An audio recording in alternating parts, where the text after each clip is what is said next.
ជំរាបសួរបងប្អូនប្រិយមិត្ត Goal ខ្មែរទាំងអស់គ្នារាត្រីថ្ងៃសៅរ៍វេលាម៉ោង 11:15 នាទីយប់នេះកីឡាដ្ឋាន Wembley នឹងត្រូវកក់ក្ដៅខ្លាំងមែនទែនសម្រាប់ការប្រកួតវគ្គពាក់កណ្ដាលផ្ដាច់ព្រាត់ពានរង្វាន់ FA Cup ម្ចាស់ជើងឯក6សម័យកាល McQ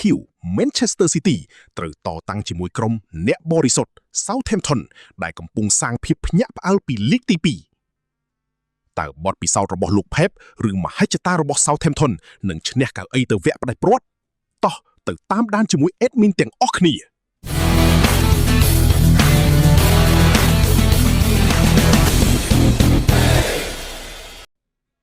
និយាយពី Man City របស់លោក Pep Guardiola វិញបងប្អូនអើយពួកគេកំពុងលេងក្នុងទម្រង់សន្សំកម្លាំងតែប្រសិទ្ធភាពខ្ពស់ក្រោយបំបាក់ Liverpool 4-0 ក្នុងវគ្គមុននិងឈ្នះ Burnley 1-0 កាលពីសប្តាហ៍មុនពួកគេបានបង្កើតកំណត់ត្រាឡើងមកវគ្គនេះ8ឆ្នាំជាប់ៗគ្នាយប់នេះ Man City ជួបបញ្ហាបន្តិចនៅតំបន់ការពារដោយអវត្តមាន Rodri, Gvardiol និង Ruben Dias ប៉ុន្តែជាមួយនឹងជម្រើសកីឡាករដ៏សាហាវពួកគេនៅតែជាក្រុមដែលពិបាកនឹងទប់ទល់បំផុតសម្រាប់គូប្រកួតងាកមកមើលក្រុមភ្ញៀវ Southampton វិញម្ដងកុំឃើញពួកគេនៅលីកទី2ឲ្យសោះមេពួកគេកំពុងកាន់កំណត់ត្រាមិនស្គាល់ពានរង្វាន់ចាញ់20ប្រកួតជាប់ៗគ្នានិងទើបតែទាត់ Arsenal ចេញពីពាននេះក្នុងលទ្ធផល 2-1 ទៀតផង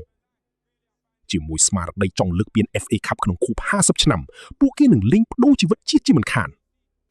ទោះបីជាត្រូវបាត់បង់ Flynn Downs និង Ryan Manning ដោយសារការព្យួរកាត់មែនប៉ុន្តែ Southampton នៅតែជាក្រុមដែលល្បីខាងវិបកដ៏គួរឲ្យខ្លាចបំផុតយុគនេះការវិភាគនិងការទស្សនាជាប្រកួតដែលមានគ្រាប់បាល់ច្រើនគូលេង over 3 គ្រាប់លទ្ធផលទស្សនាជា Manchester City 3 Southampton 1កុំភ្លេចចុច like និង share ដើម្បីគាំទ្រ Goal ខ្មែរផងណាជូនពរបងប្អូនហេងៗទាំងអស់គ្នា